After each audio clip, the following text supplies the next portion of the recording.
I don't know where to begin because I think मैं गलत जगह पे गलत आदमी हूँ, क्योंकि मैंने हिस्ट्री पढ़ी ज़रूर है और पढ़ाई भी 2 साल आज से करीब 55 साल पहले दिल्ली विश्वविद्यालय में है, मगर उसके बाद मेरा हाल वो है कि बद अच्छा बदनाम बुरा, जैसा इन्होंने कहा कि मैं जेएनयू में पढ़ाता था। तो जब इस सेशन की बात हुई तो पहले तो झगड़ा इससे शुरू हुआ कि आप उस वामपंथी गढ़ के मार्क्सिस्ट ज़्यादा से ज़्यादा लेफ्ट ऑफ सेंटर, वो दो दक्षिणपंथी महानुभाव हैं, आप वो क्या करेंगे उनके साथ जाकर, वहाँ पर सर फुटबॉल की नौबत आएगी आदि आदि। एक तो पक्ष ये है, दूसरी ये है कि मैं बहुत प्रशंसक पाठक रहा हूँ विक्रम का। इनकी जो किताब गौहरजान वाली थी, जो संगीत के इतिहास के साथ जुड़ी हुई थी, उसको मैं बार बार पढ़ता हूँ। तो थोड़ा अटपटा मुझे ये भी लगा था कि विक्रम संगीत के इतिहास से भारतीय राष्ट्रीय आंदोलन के इतिहास की तरफ कब मुड़ गए, और मुड़ भी गए तो एक विवादास्पद किताब इन्होंने ऐसी लिखी। अब एक तो पहले झगड़ा में शुरू कर दूं, मुझे मेरे कानों में थोड़ा पिघला शीशा जा रहा है। वो बड़ी भली महिला है, मगर जब वो सवरकर सवरकर कह रही है तो मुझे लग रहा है कि वीर सावरकर का नाम तो कम से कम हिस्ट्री रिविजिट इतनी हो जानी चाहिए कि वीर सावरकर को वीर सावरकर ही कहा जाए, सवरकर न कहा जाए। और दूसरी मुझे लगता है कि मैंने अपने दोनों मित्रों से मित्रोत्तर, देखिए बुढ़ापा इतना है कि मैं किसी को भी मित्र किसी को भी पुत्र कह सकता हूँ अब। तो मैंने ये पूछ लिया कि आप किस भाषा में हम लोग बातचीत करेंगे, क्योंकि मेरा एक सैद्धांतिक प्रश्न है कि यदि आप हिंदी की ज़मीन में अपने श्रोताओं को संबोधित कर रहे हैं तो अंग्रेजी तो जब रेजिडेंसी ध्वस्त हुई थी उसके साथ ख़त्म हो गई और राजा साहब बिठूर चले गए। और मेरे ख्याल में हिंदी में ही अगर हम बातचीत करें, लखनऊ की तहजीब की बात करें, यहाँ की ज़ुबान की बात करें और फिर मुंह टेढ़ा करके अंग्रेज़ी में बोलें, ये ज़रूरी नहीं है। विक्रम अच्छी खासी हिंदी बोलते हैं, मगर उनको हम ये हिंदी भाषी होने के कारण वो डबल हिंदी भाषी है। वो पिता की तरफ से तमिल, माता की तरफ से कन्नड़ है, तो उनको हम ये छूट दे सकते हैं कि वो दोनों भाषाओं में करें। और माहूरकर साहब का मैं बहुत पुराना प्रशंसक इस कारण हूँ, मुझे लगता है कि वो उन बहुत गिने चुने लोगों में से हैं जिनकी पहचान आप आरएसएस, बीजेपी किसी की तरह से कर सकते हैं। और वैसे तो एक ज़माना ये था कि हर जिस व्यक्ति का नाम महाराष्ट्रीय अंत होता था वो आरएसएस का ही होता था। तो मगर इन्होंने जब भी इतिहास पर कुछ लिखा है वो इतना विचारोत्तेजक होता है। तो मैं पहला सवाल उनसे शुरू करना चाहता हूँ कि अक्सर ये कहा जाता है कि हिंदुस्तानियों को इतिहास की तमीज़ नहीं है, उनका कोई इतिहास का दर्शन नहीं है, they have no sense of history. तो ये बात कहाँ तक सच है, जब तक कि हम इस विषय पर आए कि इतिहास के पुनरावलोकन की ज़रूरत क्या है? देखिए, मेरा एक स्पष्ट मत है कि हमारे जो महापुरुष हैं उनका भी मूल्यांकन हम ठीक तरीके से नहीं करते। इसे वामपंथियों कितना हाथ है, हमारी खुद की कितनी शक्ति है, ये गलत बात है। नारायण प्रताप, शिवाजी, गुरु गोविंद सिंह, इनका भी मूल्यांकन सही तरीके से नहीं करता। लेकिन शिवाजी का जब मैंने बहुत गहरे से अध्ययन किया, एक पुस्तक भी लिखने वाला हूँ, आप देखिए कि जो आक्रमणकार आए मध्य एशिया से, काबुल से, गजनी से, उसकी हम प्रशंसा करते हैं कि कितने पुरुषार्थ था इन लोगों के, इतनी दूर से आते थे। देश के बहुत कम लोगों को मालूम है, इवन महाराष्ट्र में भी, कि जब शिवाजी का देहांत हुआ 1680 में, तब उनकी जो राज्य की लंबाई थी वो 1600 किलोमीटर की थी। दक्षिण गुजरात से शुरू होती थी, महाराष्ट्र, कर्नाटक, तेलंगाना, आंध्र प्रदेश और चेन्नई के आगे जाके 200 किलोमीटर आगे जाके उसका अंत होता था। ये लंबाई जो है थोड़ा ही कम था। तो आप देखें कि काबुल से ये सब आए थे आक्रमण कर। काबुल से दिल्ली की लंबाई कितनी? मात्र 1350 किलोमीटर। घूर, जहाँ से मोहम्मद गोरी आया था जिसने मुसलमान राज देश में कायम किया, वो घूर की जो लंबाई आप मापोगे, आपको गूगल पे सब अवेलेबल है, तो वो 1525 किलोमीटर, समझा? फिर आप शिवाजी का वो देखिए कि शिवाजी का 1680 में देहांत हुआ, 1719 में मराठे आ गए दिल्ली में, मात्र 40 साल के अंदर, और 30 साल के बाद में मराठा ही दिल्ली के कर्ता धर्ता हो गए। जो बादशाह बनता था वो मराठों के कहने से बनता।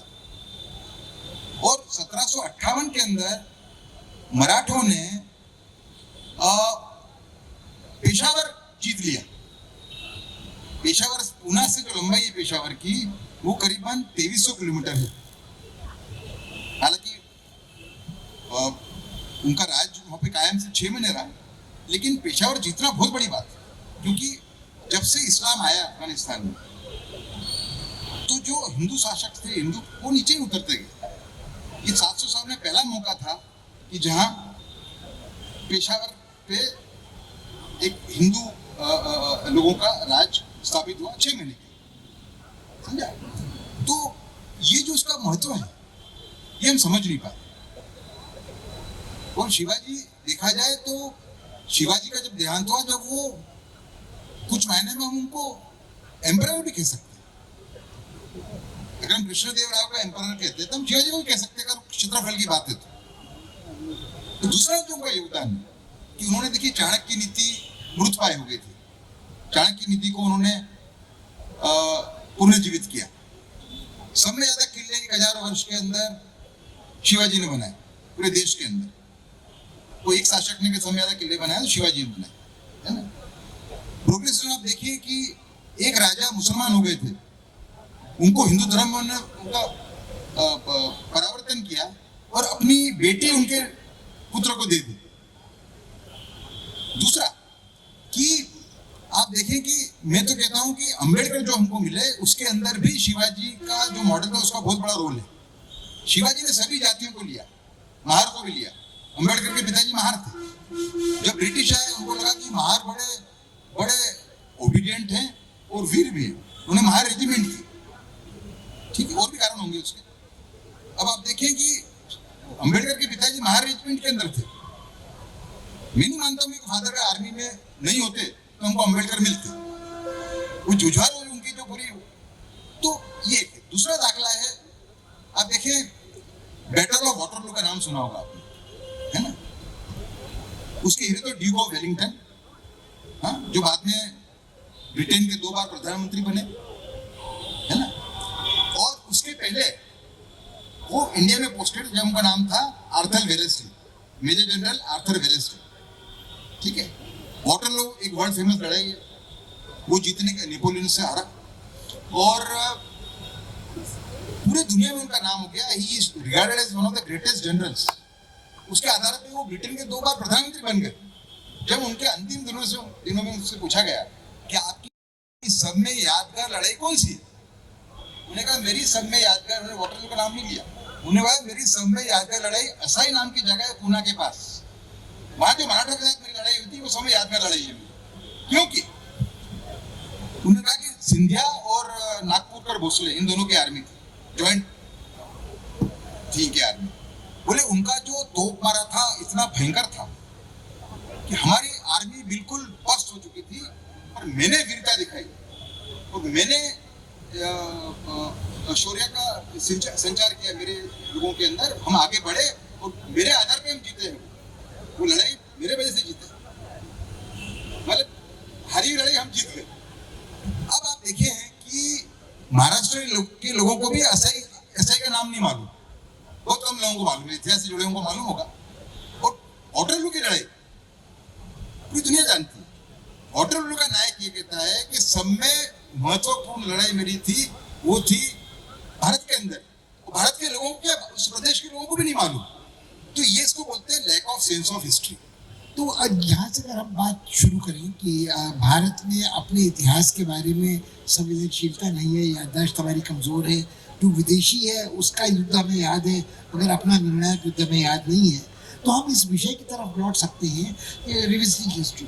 तो अगर हम ये कहें कि अब जिसे इसका टाइटल बड़ा रोचक है कि रिविजिटिंग हिस्ट्री, तो आपने जब किताब लिखी जो काफ़ी विवादास्पद हुई, उसमें रिविजिटिंग हिस्ट्री है या रिविजिटिंग अ पर्सन है? मैं इसलिए आपसे प्रश्न पूछ रहा हूँ कि जब मैं पढ़ता था, जो हम चर्चा कर रहे थे, वीर सावरकर निश्चित रूप से भारतीय राष्ट्रीय संग्राम के हीरो हुआ करते थे। आज स्थिति यह है, जब आप किताब लिखते हैं तो आप पर एक आरोप ये लगता है कि आपने खलनायक को नायक बनाने का प्रयास किया है, व्हाइट वॉश किया है, सफेदी पोती है और गांधी का कद उनकी तुलना में छोटा करने की कोशिश की है। एक पक्ष ये है, इसका चर्चा हम आगे करेंगे। मगर जो मेरा सवाल है, जब आप रिविजिट करते हैं तो क्या आपने जैसे चर्चा किया तो भावकर भाई ने ड्यूक विलिंगडन का उदाहरण दिया, छत्रपति शिवाजी का उदाहरण दिया। दोनों ही उदाहरणों में हम एक व्यक्ति की तरफ लौट रहे हैं और हम एक निर्णायक युद्ध की बात करते हैं। तो जब आप सावरकर की तरफ लौटते हैं तो क्या हम फिर एक व्यक्ति पर केंद्रित इतिहास की पुनरावलोकन की बात कर रहे हैं या हम उस समय की the man in his times उसकी बात भी कर रहे हैं? और आज with advantage of hindsight, is it fair to जज that man who was an undisputed hero? मुझे कौन घटना याद आ रही है तो इसके विद्वान है कि जब गांधी जी 1910 के आसपास 8 के आसपास मेरे ख्याल में लंदन पहुंचे तो उनसे कहीं बड़ी हस्ती इंडिया हाउस में 1909 में सावरकर की थी। उन्होंने दशहरे के दिन भाषण देने के पहले मन छोड़ दिया था सावरकर के लिए, आप ही इन बच्चों को संबोधित कीजिए, विशाम के वर्मा हो या और लोग हो। तो मैं आपसे जानना ये चाहता हूँ कि जब आप हिस्ट्री रिविजिट करते हैं, यू सेलेक्ट पर्सन, और आपका शौक म्यूजिकल हिस्ट्री का था, तो गौहर जान से जब आपकी नजर हटी तो वो वीर सावरकर तक कैसे पहुंची? सबसे पहले गुड इवनिंग टू एवरीवन। बहुत अटपटा लग रहा है कि सब लोग इतने अच्छे हिंदी में बोल रहे हैं और मैं बीच में जैसे संगीत के बारे में बात कर रहे थे तो जो विवादी स्वर होता है, विवादी राग जिसमें अन्य स्वर भी आ जाते हैं, तो ऐसे अंग्रेजी भी यहाँ विवादी राग की तरह इस मंच पे मैं बोलने जाऊँगा। I don't want to appear like somebody who is not conversant in the language with proficiency, so kindly pardon me for switching on to English. To Pushpesh ji, I think before I answer your second question, I'd like to briefly address what you asked Uday ji earlier, and that is the fact that did we not have an idea of history keeping, and I don't agree with that assessment at all. This is a very, very colonial handover. पहले तो right from the time of Al-Biruni ने भी यही बोला था कि the Hindus have no idea of keeping records, and that was carried on with the next colonial masters, the British, who someone like a James Stuart Mill, when he wrote the history of British India, he said that India did not even have a history before the British came and colonized them. And Macaulay had infamously said that the whole one shelf, European shelf, is enough to dispel all the knowledge that this subcontinent has. So we have also somehow we have begun to subconsciously believe in this fact that we were bad in history writing. We may not follow, nothing in India follows some other country. We have our uniqueness in almost every aspect of life, and so also in historiography. And I think the shlok that describes what history needs to be or what its purpose needs to be is the one that says dharmartha kama mokshanam upadesha samanvitam kathayuktam puravrittam itihasam chakshmate. The narratives of the past, puravritta, told to you in a kathayukta, in a story format, for what purpose? To achieve the 4 purusharthas of life, dharma, artha, kama and moksha. That which does all of this is itihasa, and that also in Sanskrit means itihasa. It does happen. So we had that idea as to what there had to be a didactic component, upadesh, social message, ek reform. So in the middle of a lot of story, there would be embedded the history. So our Puranas, the Mahabharata, the Ramayana. Mahabharat में जब भीष्म पर्व में the last 70 जो verses हैं, which talk of all the geographical features of India, which talk of the ethnography, the different tribes in India, including the Shakas, the Hunas and the Mlechas and everybody. It is a historical, it's a social, it's a I think ethnographic documentation of the India of the times, couched in a lot of storytelling. That storytelling, kathakar hi hum rahe hain all the time, dastan goi. So that is, even history comes that way. We say the Sulba Sutras came in India, but and the Pythagoras theorem is a exaction of that. But if you see the Silva Sutras, it's not going to directly tell you a square equal to b square plus c square. There is poetry there, and in the middle of that poetry is embedded the kernel of the message. And I think that is how our history keeping has also been. Now you go down south to the Chola family. Today the Cholas are under a lot of discussion thanks to that film, Ponniyin Selvan and Kamal Hassan giving all his weird remarks. Now, if you go to the giant temple, the Brihadishwara temple in Tanjavur, on the walls of the temple, there are inscriptions which talk about nearly 400 Devdasis who sang and danced in the temple. Their names, their emoluments, कितना तनख्वाह उनको मिलता था, उनके घर कहाँ पे थे, what were their mother's name, all of this is inscribed on the walls. The Cholas kept multiple records on coins, on palm leaves, on temple inscriptions. So is this not record keeping? Just because the Westerner, his way of keeping records of the past is different from ours, we have a unique approach to everything in life, to then claim that we do not have a concept of history, I think is very wrong. The Peshwa Daftar documented every little detail of the times. So I think we had an idea, we do have and we mark out everything. अब पूजा भी कर रहे हैं तो the संकल्प में भी locate the place, Jambudvipe, Bharatvarshe, Bharatakhande, we are subscribing the entire place, we are maintaining a record of that, what time of the day, what nakshatra, all of that. So we have a sense as a civilization of time, of history, and so I think that is a myth which I think needs to be No, dispelled. I don't think he intended to suggest that. I didn't mean your question. No, that you my curiosity is even more. Record keeping, archival documentation is one thing. Interpretation and also loss of memory, amnesia. आपने बिल्कुल ठीक कहा. संकल्प हम कर रहे हैं तो आर्यावर्त, जम्बूद्वीप, आर्यावर्त, भारतवर्ष, सब आपने GPS सिस्टम कर दिया. मगर वो GPS सिस्टम द्विज के लिए है. जो दूसरा आदमी पूजा पाठ कर रहा है उसके लिए तो कोई मंत्रोच्चार हो रहा है, वो भैंस के आगे बीन बज रही है. उनका अपना कुछ है, लोक संगीत, लोक परंपराओं में उनका अपना है. मगर जो मेरा बुनियादी सवाल है वो जो बात इन्होंने छेड़ी थी कि loss of memory. No, in his case also what examples he is giving is Chhatrapati Shivaji. उसके पहले की याद हमारी क्या है, उसके पहले की कौन सी स्मृति हमारी है. हम आपने चोला और पोन्नियन की बात की तो अशोक की कितनी याद आज हमें है. उड़ीसा में है, उसने हमारे साथ ही अत्याचार किया था. आप कश्मीर में जाएं तो जहाँ जी बिल्कुल. मैं ये समझता था कि मिडिवल हिस्ट्री पे मेरा काफ़ी हद तक प्रभुत्व है. मेरी ये मिथ कहूँगा टूट गई थोड़ी दिन पहले. एक कपिलेंद्र नाम के शासक हो गए उड़ीसा में, उनका आप पढ़े जाके, उसको बोलते हैं गजपति डायनेस्टी. उसने 104 साल राज किया. कपिलेंद्र का जो उद्भव है बड़ा ऑब्स्क्योर है. बताते कि वो पूरी टेम्पल में झाड़ू लगाते थे, अलग अलग की बातें उनके बारे में. आप सोचिए कि उसका भविष्य था. He was an emperor. ये विकास से 14 या 15वीं शतक की बात हुई है. उसने जौनपुर इन्वेड किया. कहाँ उड़ीसा और कहाँ जौनपुर. जौनपुर उसने इन्वेड किया. उधर वो on the east he went till about 800 kilometres. यहाँ धार तक आ गया. धार कहाँ उड़ीसा और कहाँ धार. अब कोई उसका उल्लेख ही नहीं अपने. ये कॉलोनियल पूरा जो एक और लेफ्टिस्टों का जो चला पूरा, उसे कितना नुकसान हुआ. मतलब मैंने तो मतलब प्री शिवाजी हिंदुस्तान मेरा सब्जेक्ट था पढ़ने का. देखिए तो सही, उसमें मुझे कपिलेंद्र का जो शासक मिला वो तो एम्परर ही था, समझो आप.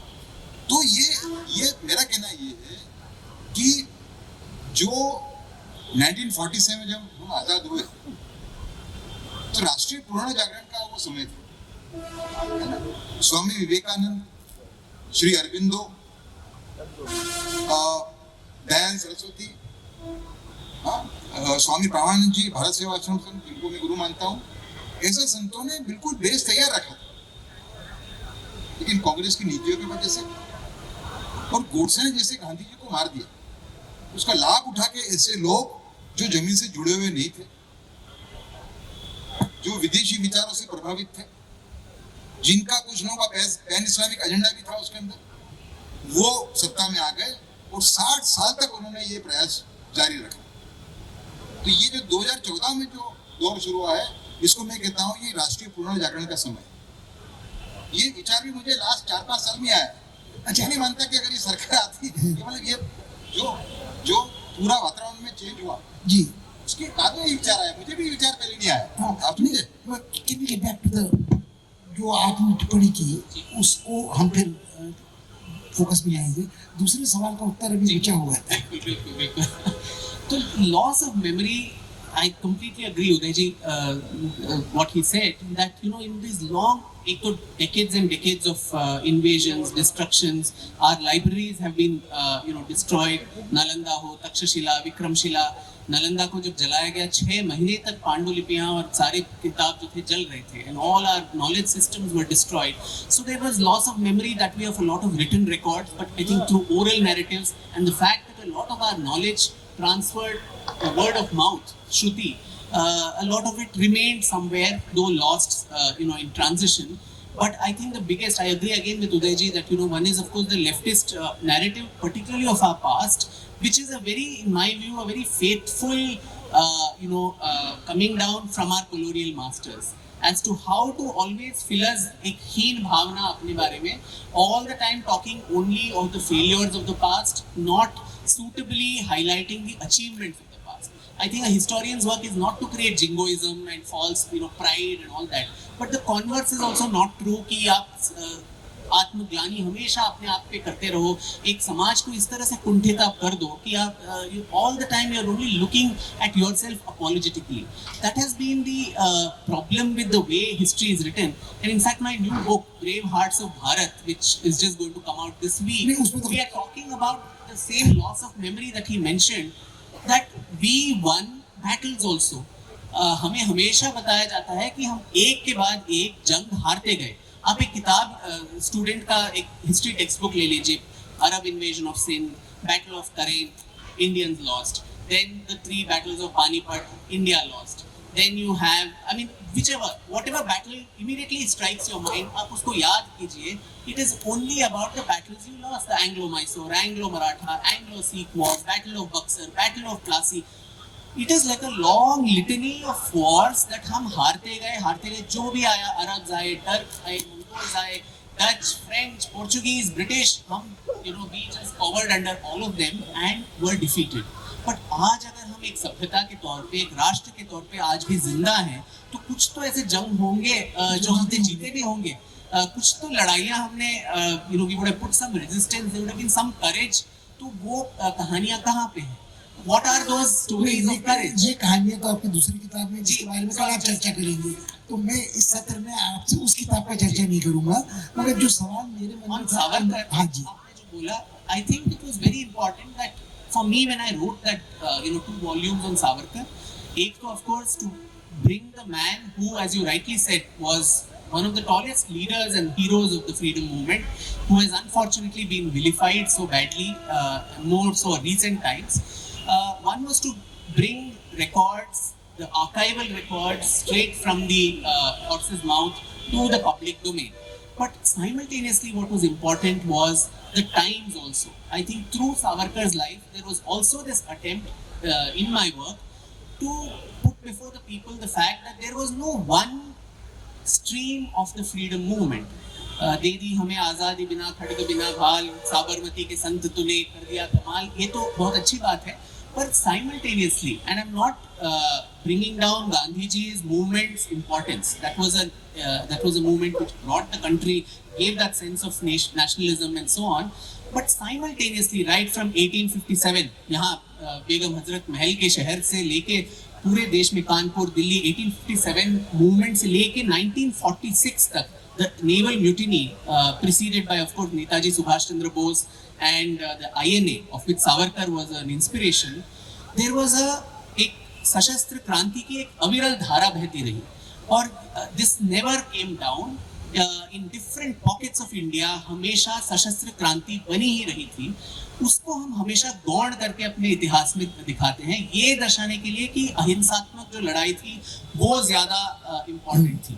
तो इस किताब में सावरकर को उनकी जो इम्पोर्टेंस है वो दिलाना एक काम तो था ही, साथ ही एक स्वतंत्रता संग्राम का जो दूसरा पक्ष है, the subaltern voice, the untold story of the freedom movement, of an armed rebellion, an armed struggle which took inspiration from 1857. It was my moral responsibility as a historian to bring that story out also, which I've tried to do both the things. नहीं, बहुत अच्छा उत्तर है, मगर मेरा जो original सवाल था कि गौहर जान से वीर सावरकर का चुनाव कैसे हुआ था? वो सर आई थिंक मैं ये नहीं देखता कि ये संगीत से रिलेटेड है या इट्स अ पॉलिटिकल फिगर. मुझे कभी कभी लगता है कि those characters of the past that are either forgotten or vilified or totally misunderstood, I don't go looking for them, they come looking for me. Alright. And I am just an instrument. I don't give myself so much importance at all. I'm very fortunate that they chose me as a medium to write their story. So I began my literary career 15-16 years ago with my first book on the history of the Wadiyars of Mysore. It was a political history called Splendors of Royal Mysore. Again, untold, unheard, forgotten, that kind of a person. Gauhar Jan, the first woman of the subcontinent to record her voice on the gramophone, again forgotten even by Hindustani musicians. My next book was on Veena Vidwan S. Balachandar, again a consummate artist, again forgotten, vilified because he took a very strong stand against malpractices in Carnatic music. So literally made an untouchable by the Carnatic music mafia, as he called them. And then Veer Savarkar too, I mean, for all his contributions, the kind of vilification that happens, and now this Brave Hearts, which has forgotten heroes. I think जिन लोगों को समय और इतिहास और ideology have forgotten willfully or maliciously, they just somehow seem to find redemption from my pen, irrespective of whether they were a musician or a politician or a Maharaja or a Maharani or whatever else. मगर जिन लोगों ने जाली इतिहास लिखा है उनके विरुद्ध आज की सशस्त्र देखने की अविरल धारा की संग्राम चलता रहेगा. आपके शब्दों में मैं आपसे सवाल थोड़ा अलग पूछना चाहता हूँ. सावरकर से जुड़े सवाल स्वाभाविक है, पूछे जाएंगे. आपने भी लिखा है, इन्होंने भी जीवनी पूरी लिखी है, मगर क्या कोई ऐसे इतिहास के हमारे नायक हैं जिन पर पुनर्विचार की जरूरत है? ये भी हमारे इतिहास में जब जब NCERT की किताब का पाठ्यक्रम संशोधित होता है, चर्चा होता है.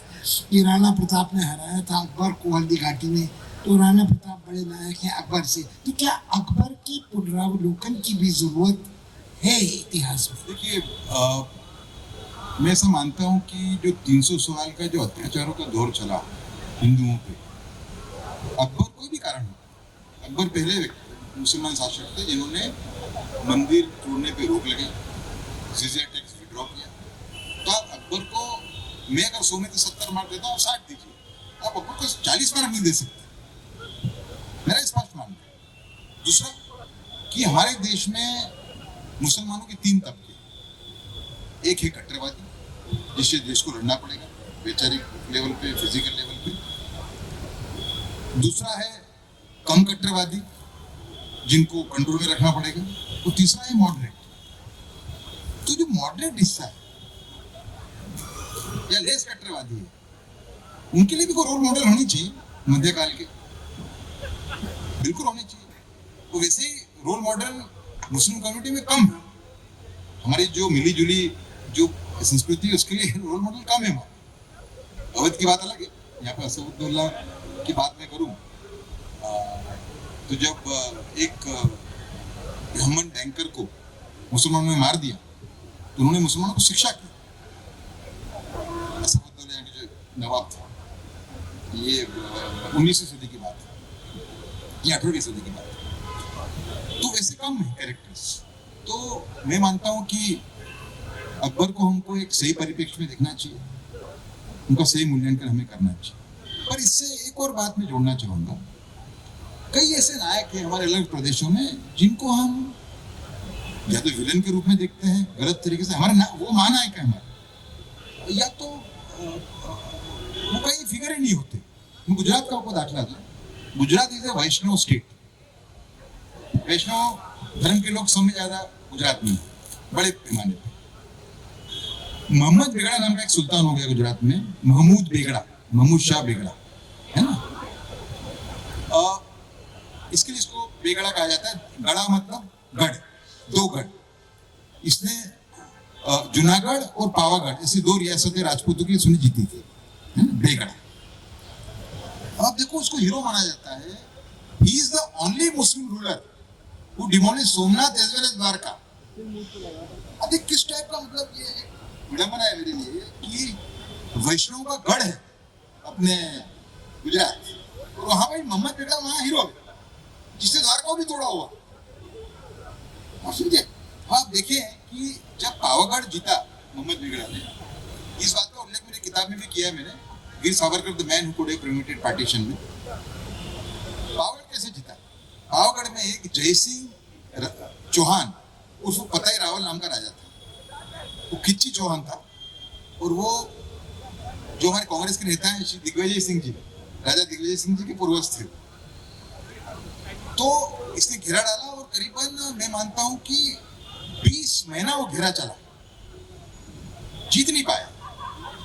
खुद दगाखोरी की, वहां कुछ लोगों को रिश्वत दी और वो जीत लिया तो गलती से जयसिंह चौहान पकड़े गए जिंदा मोहम्मद बेगड़ा के हाथ। तो मोहम्मद बेगड़ा ने उनसे कहा कि आप इस्लाम धर्म कबूल करिए। उन्होंने ना कह दिया। उन्होंने कहा मेरा सिर कलम कर दीजिए, मैं इस्लाम धर्म स्वीकार नहीं करूंगा। उसको ये लालच थी मोहम्मद बेगड़ा को कि अगर राजा मुसलमान बन गया तो पूरी प्रजा 1 मिनट में मुसलमान बन जाएगी। उसने उनको 6 महीने दिए कि 6 महीने आप मैं आपको देता हूं, आप सोचिए इस्लाम बहुत अच्छा धर्म है। 6 महीने का जब वापस उनको लाया गया, उन्होंने फिर से वही जवाब दिया कि मेरे पूर्वजों का धर्म तोड़ के मैं नरक में जाना नहीं चाहता। तो उनका सिर कलम कर दिया। मेरा ये प्रश्न है कि गुजरात का हीरो मोहम्मद बेगड़ा होना चाहिए या जयसिंह चौहान होना चाहिए? ये मुद्दा मैंने उठाया मेरी किताब के अंदर। आज देवगढ़, बारिया, छोटाउदेपुर नाम की जो रियासतें हैं उस एरिया में वो सब जयसिंह के वो है वंशज हैं सबके साथ। दूसरा, एक दलित के अंदर भी एक दलित डिटैचमेंट थियरी लेफ्टिस्ट हिस्टोरियंस ने खूब प्रमोट की थी। अधिक आज वासुदेव बलवंत फड़के का आज जयंती है। Vasudev Balwant Phadke is the greatest symbol of inclusive Hinduism, rather inclusiveness of Hinduism. उनके जो व्यायाम गुरु थे वो थे लहूजी वस्ताद, ही वाज दलित बैकास्ट। और जो उन्होंने रिवॉल्यूशन ऑर्गेनाइज किया उसके अंदर सभी जाति इंक्लूडिंग महार को भी उन्होंने ऑर्गेनाइज किया। एक मिसिंग है बात। गुजरात के अंदर त्रिकम साहब, भान साहब और दासी जीवन ऐसे 3 संत हो गए दलित। वो तो बुनकर थे, त्रिकम साहब और भान साहब, और ये दासी जीवन थे, वो थे रोहित कॉबलर, वो थे रोहित कॉबलर थे। अब इन तीनों के लिखे गए कृष्ण भक्त थे तीनों, इनके तीनों के लिखे गए पद जो हैं वो वैष्णव मंदिर में गाए जाते हैं गुजरात के अंदर। कोई उल्लेख ही नहीं उनका, गुजरात के अलावा कोई उल्लेख नहीं। कहीं आज मैंने एक इसमें फंक्शन में मैंने उल्लेख किया तो अपने पुरुषोत्तम रूपाला थे, फॉर्चुनेटली उनको अच्छा नॉलेज था। उन्होंने फिर वो भान साहब, त्रिकम साहब की बातें की आगे। अब उनको गुजरात के लोगों को मालूम, मैं गुजरात में बड़ा हूँ तो मुझे मालूम। तो ये जो पूरा जो एक खिलवाड़ हुई इतिहास के साथ में, तो ये बहुत समय से परिप्रेक्ष्य में रखने का हमारे इतिहास को, मध्यकालीन इतिहास हमारा, जैसे कि संपत जी ने कहा कि उन्होंने जो फ्रीडम शेड्यूल की हिस्ट्री है उसकी अदर साइड दिखाई उन्होंने। आप देखें कि 1942 के बाद में कांग्रेस ने कोई प्रेशर नहीं बनाया था ब्रिटिशरों पे कि वो देश छोड़ के जाए।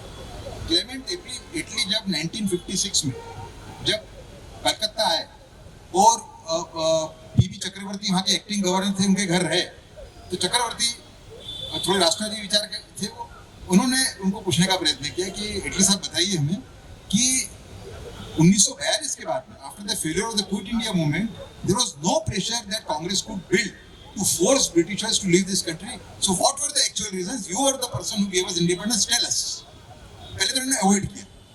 जब उन्होंने उनको और उनको ज्यादा सर्च किया, जब उन्होंने कहा कि देखिए 3 मुख्य कारण थे जो उन्होंने अपने की पुस्तक में इस बात को लाए।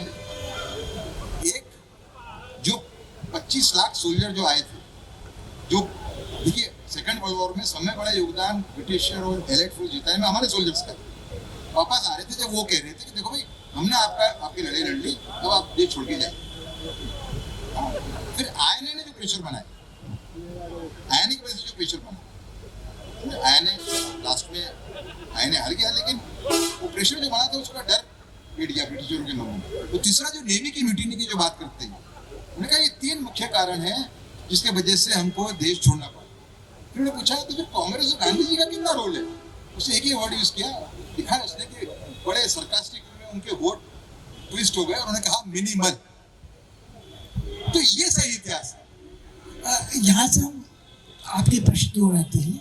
अगर ये मिनिमल कंट्रीब्यूशन था और आपकी पुस्तक का शीर्षक है Savarkar the man who could have stopped partition, तो जब हम हिस्ट्री को रिविजिट करते हैं तो आपको लगता है कि ये स्टेटमेंट कि हैड सावरकर वांटेड और put his heart and soul into it, तो देश का विभाजन रुक सकता था? इसका उत्तर आप दें, मगर एक मेरा सवाल इसके अलावा है। मुझे लगता है कि जहाँ तक वीर सावरकर का प्रश्न है, क्या ये सच नहीं है कि reviving him as a living man of flesh and blood is very inconvenient for irrational Indians, because वो रैशनल आदमी था, वो आदमी खुद गोमांस खाता था। उसने कहा कि मैं नास्तिक हूँ, उसने कहा मस्त नहीं खाते थे वो। उन्होंने ऐसी टिप्पणियां की थी, हाँ, ये कहते हुए कि भाई गौ को एक रिलीजियस पॉइंट ऑफ व्यू से नहीं देखना चाहिए, उनको साइंटिफिक टेम्पर से देखना चाहिए। ठीक, अगर साइंटिफिक टेम्पर से देखना चाहिए तो next logical step would be कि जो खाता है गौ मांस को उन्होंने सपोर्ट नहीं किया, विरोध किया। अब मैं आपसे कुछ सवाल पूछना चाहता हूँ, ये मेरा भी एमनेसिया हो रहा लगता है, मगर मुझे लगता है जैसे उन्होंने कुछ और बातें कही थी कि मेरे मरने के बाद मेरा अंतिम संस्कार न हो, मेरे शव को परीक्षा के लिए दे दिया जाए, और कोई भी रिचुअल में उनकी आस्था नहीं थी। उनके परिवार ने उसका सम्मान किया हो या न किया हो उसके बाद, मगर कुल मिलाकर उनकी जो रैशनैलिटी थी वो औसत हिंदुस्तानी के लिए बहुत भारी बैठती है। बिल्कुल, I think one of the reasons why उनके समय में भी वो he didn't become this mass leader was I think he was a man in a hurry. वो बहुत कम समय में बहुत बदलाव लाना चाहते थे, because he saw that the only way to unite particularly the Hindu society, अब वो कास्ट सिस्टम पे भी हम ये हिंदुत्व को मनुवादी विचार वगैरह करके उसको we portray in the same brush, but we seldom think that the father of Hindutva, which was Savarkar, was a person who advocated a completely casteless society, much more than even Gandhi ji, who was just talking about Harijan Udhar and so on. वो तो कह रहे थे कि varnashram system, I do not even consider it as odious. I think varnashram should remain, only then Hinduism will remain. That was Gandhi ji's viewpoint, that he believes in the varna, whereas Savarkar and Ambedkar that way were actually looking at a complete dismantling of the Varna, which according to them led to the Jati system. So the first ever intercaste dining, सहब भोजन जो था सभी जातियों का, एक जमाने में जब ब्राह्मणों में, महाराष्ट्रीयन ब्राह्मणों में चित्पावन और देशज साथ में बैठ के नहीं खाते थे, वहाँ महार, ब्राह्मण, चमार सब लोग साथ में बैठ के खाना, I think it was a huge revolutionary step. Sahebhojan ho, the 7 Vedis that he spoke of the Hindu society, Vyavasay Bandi, Roti Bandi, Beti Bandi, intercaste marriage, crossing the seas, merit being the criteria for every profession. All these were thoughts which were far ahead of his times. Aaj bhi these things cannot be accepted in different parts of India, and we are talking about it 100 years ago. And that is one reason why he found a lot of opposition, not only from the Congress but also a lot of Orthodox Hindus who opposed many of his viewpoints. And I completely agree with you that he would have been the poster boy of liberal India, because he believed in Gandhi ji का क्या था, I mean it was my way or the highway, there was no question for dissent. आप मेरे विचार से सहमत नहीं हो तो I am going to go on a fast to death. There is no democratic space for discussion. Even his own anuyayis, whether it is Azad or Nehru, his son and everybody, his own son, they would have problems. Whereas Savarkar would all the time, it's said that he would also keep an account of the critical articles that are written about him. He would want people with a differing viewpoint to discuss with him, tark karo mere saath, and never accept something as my way or the highway. So somebody who believes in the true sense of the liberal term, जब बिहार में भूकंप हुआ और गांधी जी ने बोला कि it's a curse of God कि हम कास्ट जाति प्रथा का पालन करते हैं तो इसलिए भगवान हमसे नाराज है और इसीलिए भूकंप आया है. तो this man wrote a stinging article as a rejoinder saying Gandhi जैसे महात्मा भी ऐसे अंधविश्वासों को अगर प्रोत्साहित करें तो what can we talk about the आम जनता. वहाँ एक तरफ शंकराचार्य बोल रहे हैं कि भूकंप इसलिए आया है क्योंकि हम जाति प्रथा का निर्मूलन कर रहे हैं, और ये बोल रहे हैं कि जाति प्रथा को हम पालन कर रहे हैं इसलिए आया है. भगवान क्या सोच रहा है कि किस लिए हम भूकंप भेजें. तो this kind of and modern science हो, सिनेमा हो, इंडस्ट्रियलाइजेशन हो, urbanised society, everything that India has become today, I think is indirectly, whether one accepts it or not, is a manifestation of Savarkar's vision. And that is where I think Udayji's book is so important, which talks about this very strategic vision of Gandhi. Savarkar, that was a Freudian slip, but I think whether he could have prevented partition, I really wouldn't know. I can't say it with authority, because I think that was a very complicated time. And I think today, if we see the condition of what was East and West Pakistan, as Ambedkar wrote, it is good that these parts separated from India. Imagine living with that kind of land masses even today. And that's why Ambedkar, for instance, I think he was critical of Savarkar when he said he still believes that the two communities can live together under one secular constitution, which, according to Ambedkar in his Pakistan and Thoughts on Partition, he says that Islam is a corporation which allows only limited membership. Those who follow the tenets, if you are a very devout Muslim, you cannot be loyal to India. That is Ambedkar's words, not mine. And he advocated a complete transfer of population between the two, India and Pakistan. And that's why he found Savarkar's viewpoint as being queer and illogical. So I think it was a very complex situation. I would like to add different people had different motivations. So in a way, in hindsight, historians and commentators, we have the luxury of retrospective vision. So as traumatic as it was, the horrors of partition, the bad way in which it was executed, the the massacres that happened,